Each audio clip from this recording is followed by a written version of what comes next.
ওমানের রাজধানী মাস্কটে যুক্তরাষ্ট্র ও ইরানের জ্যেষ্ঠ কর্মকর্তাদের মধ্যে অনুষ্ঠিত সাম্প্রতিক বৈঠককে ইতিবাচক বলে মন্তব্য করেছেন ইরানের পররাষ্ট্রমন্ত্রী আব্বাস আরাকচি।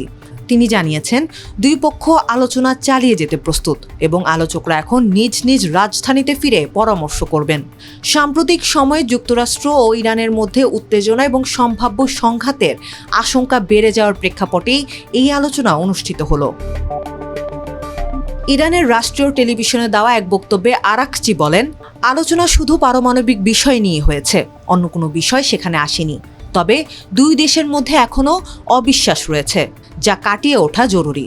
পরের বৈঠক কবে এবং কোথায় হবে তা পরে চূড়ান্ত করা হবে। ওমানের পররাষ্ট্রমন্ত্রী বদর আল বুসাইদি এই আলোচনায় মধ্যস্থতা করেন।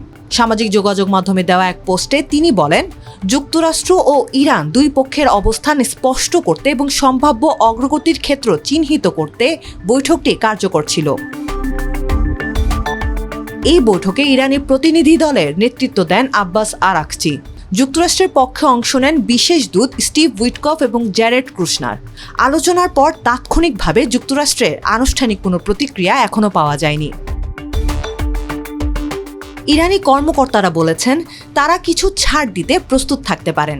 এর মধ্যে রয়েছে ইউরেনিয়াম সমৃদ্ধকরণের জন্য একটি আঞ্চলিক কনসোর্টিয়াম তৈরি এবং প্রায় 400 কেজি উচ্চমাত্রার ইউরেনিয়াম মজুদের তৃতীয় কোনো দেশে স্থানান্তরের বিষয়। তবে এর আগে প্রক্রিয়াটি ইসরায়েলের আকস্মিক হামলার কারণে ভেঙে গিয়েছিল। ইরান আশা করছে কোনো চুক্তির অংশ হিসেবে তাদের অর্থনীতিকে পঙ্গু করে দেওয়া আন্তর্জাতিক নিষেধাজ্ঞা তুলে নেওয়া হবে। তবে ইরানি শাসনতন্ত্রের বিরোধীরা বলছেন, নিষেধাজ্ঞা শিথিল হলে তা ধর্মীয় নেতাদের ক্ষমতা টিকিয়ে রাখতে সাহায্য করবে। অন্যদিকে বৈঠকের দিন 6 ফেব্রুয়ারি যুক্তরাষ্ট্র ইরানে তেল রপ্তানি নিয়ন্ত্রণে আবারও নতুন নিষেধাজ্ঞা আরোপ করেছে। এর মধ্যে 14টি জাহাজকে লক্ষ্যবস্তু করা হয়েছে। মার্কিন পররাষ্ট্র দপ্তরের মুখপাত্র টমি পিগট বলেন, প্রেসিডেন্ট ট্রাম্প সর্বোচ্চ চাপ প্রয়োগ নীতির মাধ্যমে ইরানের অবৈধ তেল ও পেট্রোকেমিক্যাল রপ্তানি কমাতে প্রতিশ্রুতিবদ্ধ। মার্কিন পররাষ্ট্র দপ্তর জানিয়েছে, ইরানি তেল পরিবহনের সঙ্গে যুক্ত 14টি জাহাজের সঙ্গে সব ধরনের লেনদেন বন্ধ করা হবে।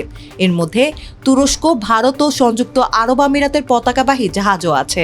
এছাড়া 15টি প্রতিষ্ঠান এবং 2 ব্যক্তির উপর নিষেধাজ্ঞা আরোপ করা হয়েছে।